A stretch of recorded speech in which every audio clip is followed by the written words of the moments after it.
नमस्कार, म सुरज विशी। तपाईँ यति बेला हेर्दै हुनुहुन्छ सनराइज म्युजिक। पछिल्लो समयमा अत्यन्तै चर्चित गायक एवं सङ्गीतकार आशिष अविरलज्यू, हजुरलाई स्वागत छ। नमस्ते। आशिष अविरलज्यू भने पछाडि सबैले सुने, तर गीत पनि सुने, तर मान्छे पहिलो पटक देख्दै हुनुहुन्छ। कोही दर्शक श्रोताहरूले सायद पहिलो पटक नै देख्नु भएको हुनसक्छ। अब म चाहिँ त्यति धेरै नेगेटिभिटी, त्यति धेरै कन्ट्रोभर्सी, त्यति धेरै गाली गलौजमा उत्रेको मान्छे होइन। त्यो मेरो त्यो नेचर पनि होइन। त्यसले गर्दा सायद बिस्तारै चिन्दै जानुहुन्छ। यो इन्टरभ्यू पछि त अवश्य चिन्नुहुन्छ कि। अवश्य पनि। गीत त धेरैले सुन्नुभएको छ, पूर्णबहादुरको सारङ्गीमा, रैया चाँदीको। हजुर। यसै गरी पछिल्लो समयमा हजुरले निकाल्नु भएको छ आन्टी लभर। हजुर। यो आन्टी लभर गीतमा धेरैको टिका टिप्पणी आएको छ। तपाईँले आन्टी लभर भनेर निकालिदिनु भएको छ। धेरै युवा पुस्ताले आन्टी लभर भन्दै पछि गइरहेछन्। यो गीतको बारेमा पनि केही बताइदिनुहोस् न। टिका टिप्पणी भनेर नेगेटिभको कुरा गर्नुभयो कि अथवा नेगेटिभ नै भन्नुपर्छ? धेरैले अलि विकृति भयो भने एकदमै मैले त्यस्तै देख्छु हजुरको यो गीतमा। मोस्ट अफ द केसमा अब त्यो पोजिटिभ नै कमेन्ट देख्न त होइन, तर कोहीले त्यस्तो गरेको पनि मैले पढेको थिएँ एक दुई ठाउँमा। तर यो चाहिँ समग्र जुन एउटा चाहिँ विकृति, विसङ्गति, आन्टी अथवा यो उताउताको एक्स्ट्रा म्यारिटल अफेयर अथवा भनौँ न यो कुराहरूले गर्दाखेरि विभिन्न मान्छेहरूको घर भाँडिने, विशेष गरी विदेशमा बस्नुहुने भनौँ न श्रीमान, नेपालमा चाहिँ श्रीमती हुँदाखेरि त्यस्तो खालको धेरै घटनाहरू पनि सुनिने, त्यो कुरालाई पनि मध्यनजर राखेर यो एक खालको चेतनामूलक टाइपको पनि हो। यो गर्नु हुँदैन है, यसलाई चाहिँ हामीले चाहिँ अलिकति समाजलाई सही बाटोमा हिँडाल्नुपर्छ भन्ने। एकदमै। तर धेरै युवाहरूले यो गीत सुन्नुभयो होइन, मान्छेको अनुहार नचिने तापनि धेरैले यसमा टिकटकहरू पनि बनाउनु भएको छ, एकदमै रमाइलो छ भनेर। तर विकृति चाहिँ नआओस् भन्ने मेरो चाहना हो। धेरै लामो समयदेखि झन्डै 17-18 वर्षदेखि साङ्गीतिक यात्रामा हुनुहुन्छ र साङ्गीतिक यात्रा सँगसँगै यात्रा गर्नुभएको छ र पछिल्लो समयमा गीत सङ्गीत पनि निस्केका छन् र त्यो गीत सङ्गीतहरूमा विकृतिहरू आइरहेका छन्। त्यो विकृतिहरूलाई कसरी निर्मूल गर्ने भन्नुहुन्छ? कतिपय परिवारसँगै बसेर हेर्न नसकिने गीतहरू पनि आइसकेका छन्। तपाईँ के भन्नुहुन्छ? अब यो गीतहरू भनेको चाहिँ हल्का अब यौनकै सम्बन्धमा माया प्रेम चाहिँ यौनसँग सम्बन्धित र त्यो यौनका गीतहरू बन्ने भएको हुँदा हल्का रसिक हुनु, हल्का चाहिँ शृङ्गारिक हुनु, हल्का चाहिँ रोमान्टिक हुनु त त्यो स्वाभाविक हो। अब त्यो त्यस्तो भएन भने निरस पनि हुन्छ। तर त्यसलाई कति कलात्मक तरिकाले भन्ने कुरा चाहिँ अलिकति प्रमुख कुरा हुन्छ। अब कोही मान्छेले त्यही चिजलाई डाइरेक्ट भन्छन् होइन, त कोही मान्छेले चाहिँ त्यसलाई अलिक घुमाएर भन्छन्। जस्तो अब भनौँ न एउटा मान्छेले फिल्म किन हेर्छ त होइन, सबभन्दा बढी त मान्छेले पोर्न हेर्न पर्थ्यो, अथवा फिल्म हलमा पनि पोर्न लाग्नु पर्थ्यो, त्यहाँ त फिल्म लाग्छ नि त। किन त भन्दाखेरि त्यो सर्वाङ्ग नाङ्गो हुँदाखेरि त्यो चाहिँ एकदम राम्रो देख्दैन, त्यो भल्गर देख्छ अथवा त्यो घिनलाग्दो देख्छ। तर त्यसैलाई ब्युटिफाई गरेर देखाउँदाखेरि त्यो चाहिँ एकदम आकर्षक लाग्छ। त्यसले गर्दा गीतमा पनि त्यो एकदमै तुच्छ तरिकाले सर्वाङ्ग हुने गरी शब्दहरू प्रयोग गर्नु, त्यस्तो गर्नु त्यो चाहिँ अलि निन्दनीय नै मान्छु मैले पनि। एकदमै। पक्कै पनि तपाईँले यसलाई सुधार्दै लानको लागि नयाँ पुस्ताहरूलाई सल्लाह सुझाव दिनुहुनेछ। र पछिल्लो समयमा नेपालमा जति पनि सिर्जना गर्ने व्यक्तित्वहरू हुनुहुन्छ, कलाकारहरू, पछिल्लो समयमा नेपाल छोडेर ग्रिन कार्डै लिएर अमेरिका जाने र कता कता आशिष अविरल पनि अमेरिकातिरै भाँसिएको, अब उतै बस्ने नै हो कि भन्ने सबैको भाम छ। के छ, तपाईँ अब अमेरिकातिरै बस्ने हो कि नेपालतिर नि फर्किने, के छ? म चाहिँ अब मेरो थुप्रै न्युजहरू आएको थियो, त्यही कुरा कोट्याउनु खोज्नु भयो होला। मलाई चाहिँ अलिकति अमेरिकातिर भाँसियो भन्ने चाहिँ आरोप चाहिँ आएको छ। म चाहिँ पलायन भएको होइन, म केही चिज पलाउन पनि गएको हो। किन भन्दा हामी जति टेक्नोलोजीहरू हामीले युज गरिरहेका छौँ त्यो हामीले बनाएको होइन, हामी उनीहरूलाई फलो गर्दैछौँ। उनीहरूले बनाएको सामानहरू हामीले युज गर्दैछौँ, सफ्टवेयर युज गर्दैछौँ। यसको मतलब उनीहरूले कसरी गरिरहेछन् त काम, कसरी बन्छ त त्यो होइन, त्यो एक्सप्लोर गर्न पनि त्यहाँ जानुपर्छ। अब म नेपालमा बसेर कुनै एउटा सफ्टवेयरै किन्न पऱ्यो भने पनि मैले वर्षको $500 भन्दा बढी मैले खर्च गर्न पाउँदिनँ अहिलेको अवस्थामा। तर मेरो एउटै सफ्टवेयर चाहिँ मैले अपडेट गर्दाखेरि मैले $1000 चाहिँ मैले वर्षमा खर्च गर्नुपर्छ भने मलाई त्यो एक्सेस भएन विशेष गरी होइन। अनि त्यसले गर्दाखेरि पनि म त्यहाँ जानु परेको हो। म त्यहाँ चाहिँ धेरै म्युजिक त्यहाँ गएर पनि मैले म्युजिकै गरिरहेको छु। यो एन्टी लभर पनि मैले त्यही नै मिक्स गरेको हो। यो अहिले कोसे ढुङ्गाको हेबरे गीत मैले त्यही नै मिक्स गरे हो होइन। अनि अब यो हाम्रो विष्णु माझीको पछिल्लो गीत चाहिँ मैले त्यही बसेर एरेन्ज गरेर निस्केको हो म त नराम्ररी होइन। त्यसले गर्दा म सङ्गीत कर्ममै छु। म म्युजिक प्रोडक्सनको हिसाबले अब कन्सर्ट गर्ने हिसाबले गाउने हिसाबले त म झन् अब काम नै गाइ नै राखेँ। एकदमै अब मेरो बुझाइ र दर्शकको बुझाइमा के सोच्नु पर्यो भने पक्कै पनि आशिष अग्रवाल अमेरिकामै बस्नुहुन्न र नेपालमा नै आउनुहुन्छ र जस्तो पछिल्लो समयमा तपाईँले धेरै गीतहरूमा सङ्गीत भर्नुभएको छ। जस्तो अहिले भर्खरैको तिज विष्णु माझी गाउनु भएको म त नराउरी यसमा र लगभग पुतलीको सबैमा तपाईँले सङ्गीत भर्नुभएको छ। पुतलीको चाहिँ मेरो सङ्गीत होइन, यो चाहिँ हाम्रो राजेन्द्र बजगाई ज्यूको सङ्गीत हो। यसको एरेन्ज पनि एउटा चाहिँ इन्डिया बस्नुहुने एकजना चर्चित एरेन्जरले एरेन्ज गर्नुभएको। अनि यसको मिक्सिङ मास्टरिङ चाहिँ मैले गरेँ है फेरि गाउने र मिक्सिङ मास्टरिङ मैले गरेँ। जे पछिल्लो समयमा निकै चर्चामा आएको छ यो गीत। जस कतिपय कुराहरू के कसैले छोयो भने ढुङ्गो पनि सुन्नुहुन्छ भने जस्तै गीत सङ्गीतहरू मान्छे त मैले बल्ल देख्दैछु धेरैले आशिष अग्रवाललाई हजुर तर सुनै भयो जस्तो गरेर हजुर। जस्तो पूर्णबहादुरको सारङ्गीमा तपाईँले रैया चाँदीको भन्ने एकदमै हिट भयो यो गीत हो। अनि पराना पराना भन्नेबाट तपाईँले फिल्मी गीतसँगै सुरु गर्नुभयो हो हो। त्यस्तै चाहिँ तपाईँले जुन गीत छोयो त्यही हिट हुने कि कसो? त्यस्तो त होइन, मैले गरेको अधिकांश गीतहरू नोटिस भएका छन्। यसको मतलब कुनै कुनै गीतहरू त फ्लप पनि भएको छन् होइन। तर मैले आफ्नो गुड कर्म होइन, म एउटा डेडिकेटेड भएर मेरो 100% दिएर काम गर्ने प्रयास चाहिँ गरेको हुन्छु, सायद त्यसैको फल हो। धेरै दर्शक श्रोताले सुनेका गीतमा अब एकैछिन तपाईँको मुखारा बिन्दबाट पनि एउटा गीत सुन्न मन लाग्यो। हजुर, कुन गीत सुनाउँ? अब कुन गीत सुनाउनुहुन्छ सुनाउनुहोस्। त्यस पछाडि धेरै होइन, दाइलाई मैले 2टा गीत सुन्न चाहन्छु र दर्शकहरूलाई पनि सुनाउन चाहन्छु। रैया चाँदी नै सुनाइदिउँ? हुन्छ एकदमै। ओ किन आँखा पारेको मरकै अलि वर सरन सरकै रैया चाँदीको ए रैया चाँदीको म त बागलुङे मैया मादीको ए म त बागलुङे मैया मादीको।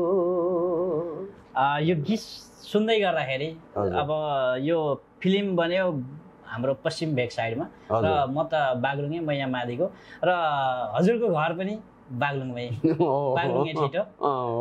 धेरैले फेरि के हुन्छ नाम सुने सँगसँगै फेरि कहाँ जन्मेको होला भनेर पनि सोच्नुहुन्छ र मलाई त थाहा छ, तैपनि आदरणीय दर्शक श्रोताहरूलाई पनि तपाईँको जन्म कहाँ हो भनेर थाहा पाउनको लागि तपाईँकै मुखारबाट भनिदिनुहोस् न। म चाहिँ बागलुङमै जन्मेको हो, बागलुङ गलकोट नगरपालिकामा। अनि त्यही नै जन्मियो, त्यही हुर्कियो, त्यहीको माटोले अब चाहिँ एउटा लोक सङ्गीत पनि सिकायो।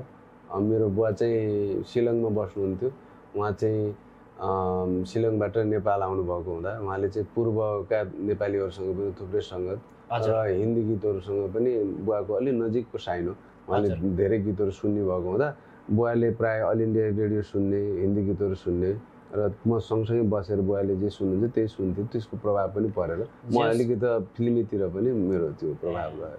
जस बागलुङको गलकोटमा घुम्टेको काखैमा जस घुम्टेले गीत सिकायो, सङ्गीत सिकायो। अनि तपाईँ उमेरले कति हुनुहुन्छ मलाई त ठ्याक्क थाहा होला, तर दर्शक श्रोतालाई हेर्दा भर्खर तपाईँ यङ हुनुहुन्छ, के छ यो अन्टी लभर तपाईँकै लागि हो कि जस्तो पनि छ? अब म आफै अङ्कल भइसकेँ एक हिसाबले त।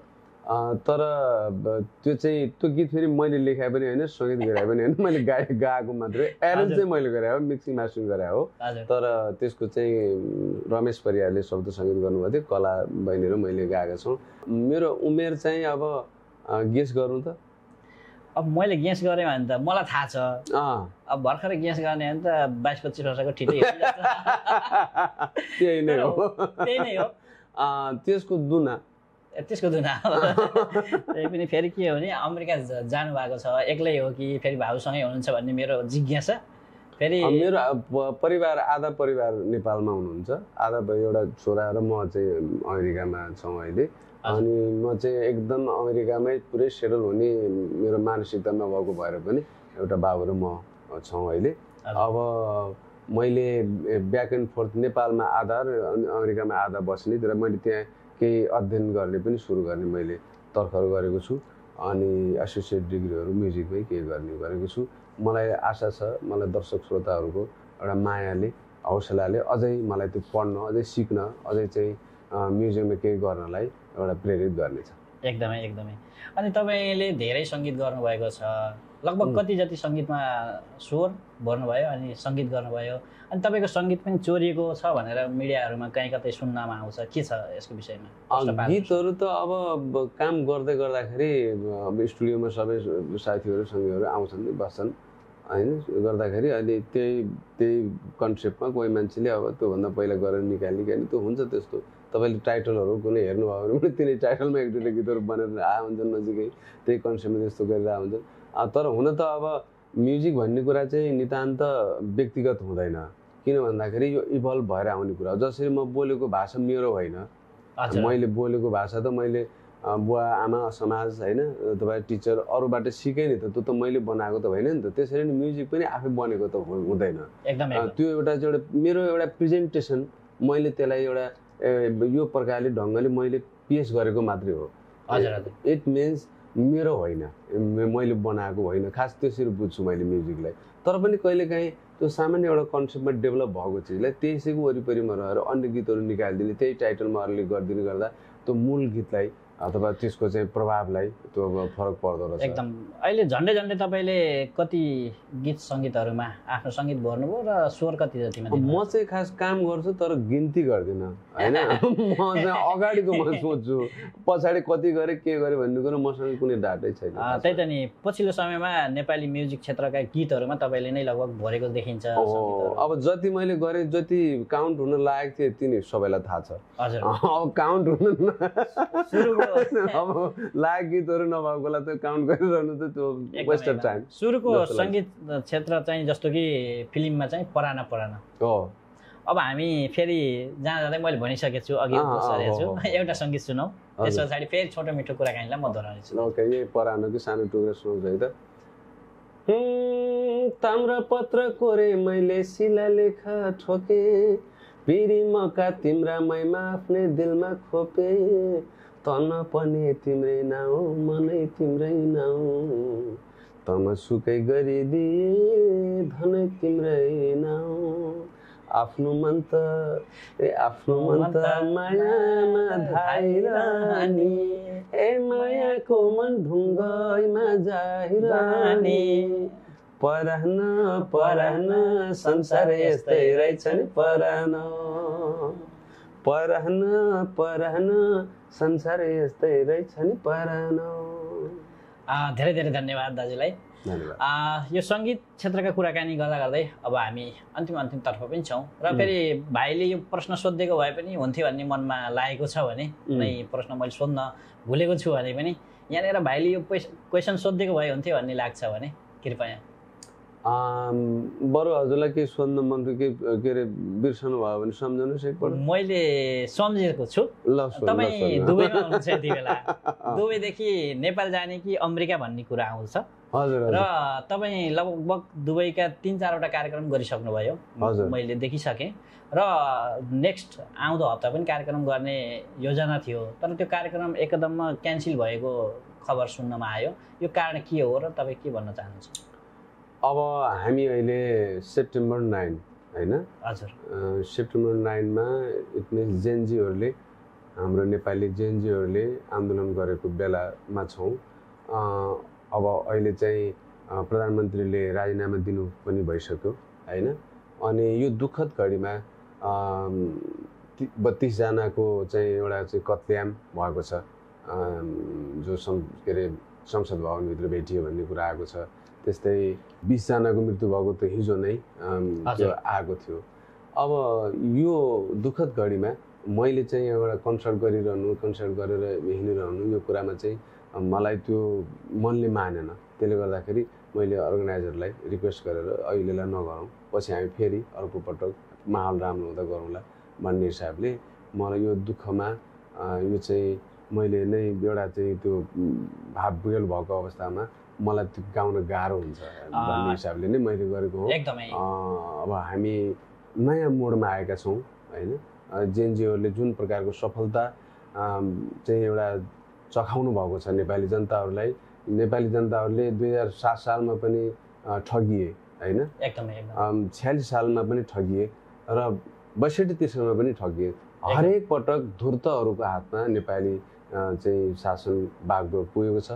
अब चाहिँ यो पटक चाहिँ धूर्तहरूबाट होइन हजुर मुक्ति पाउनुपर्छ हामीले डाइरेक्ट हामी चाहिँ गभर्मेन्ट बनाउन पाउनुपर्छ, डाइरेक्ट हामीले चाहिँ प्रत्यक्ष कार्यकारी चुन्न पाउनुपर्छ, न कि प्रोक्सी गभर्मेन्ट होइन भन्ने जुन जेएनजीको प्रस्ताव छ यसमा समर्थन जनाउँदै मैले यो जेस पक्कै पनि देशमा घटेको दुःखद घटनालाई यहाँ आफू म्युजिकमा कार्यक्रममा रमाइलो गर्न मनले चाहेन, त्यसैले तपाईँले आयोजकसँग जेस अनुरोध गरेर यो कार्यक्रम क्यान्सल गर्नुभयो। हो त्यही त नि मलाई आशा थियो दाइ यहीँ बस्नुहुन्छ र हामी अलिकति कार्यक्रम रमाइलो गर्छौँ भन्ने, र देशको दुःखद घटनाले गर्दा तपाईँ लगभग आज नै म चाहिँ नेपाल फर्कने तर्खरमा थिएँ, तर त्यहाँको एभिएसन भनौँ होइन आवत जावतको कुराहरूमा अलिकति अप्ठ्यारो पर्ने, त्यहाँको चाहिँ एयरपोर्टमा पनि अलिकति भनौँ न केही समस्याहरू भएको क्यारेको यो कुराहरू खबरहरू आएको हुनाले म अहिलेलाई अमेरिकै फर्कन्छु। त्यस पछाडि म केही समय जस अमेरिका फर्किँदै हुनुहुन्छ र अमेरिकामै